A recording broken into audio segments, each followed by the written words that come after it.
Sebanyak 5 kg narkoba jenis sabu yang diduga hendak diedarkan saat perayaan Natal dan Tahun Baru ini diamankan polisi dari tangan dua bandar narkoba di Palembang.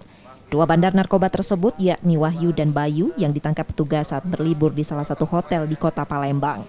Menurut keterangan petugas, penangkapan kedua pelaku berawal dari informasi masyarakat yang mengetahui jika kedua pelaku baru mendapatkan pasokan narkoba dan menyimpan narkoba di rumahnya. Mendapat informasi itu, polisi langsung menangkap pelaku dan menggerebek rumah pelaku di perumahan Opi Jakabaring, Palembang. Saat digerebek, pelaku menyimpan barang bukti narkoba jenis sabu tersebut di dalam sebuah tas yang diletakkan pelaku di bawah kasur. Rencananya sabu tersebut akan diedarkan menjelang dan perayaan Natal dan Tahun Baru. Ya, barang bukti ini setelah kami telusuri diduga berasal dari Pekanbaru atau Riau dan mungkin akan diedarkan di Palembang karena mereka sudah menyiapkan paket-paket kecil. Ya.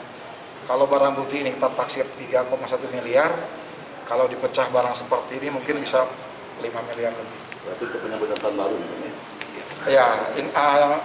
Ya boleh seperti itulah. Ya, boleh seperti itu. Ini pencapaian terakhir 3 tahun terakhir yang paling besar dalam segi kuantitas yang ada di Polrestabes Palembang. Karena perbuatannya, tersangka terancam seumur hidup dan hukuman mati.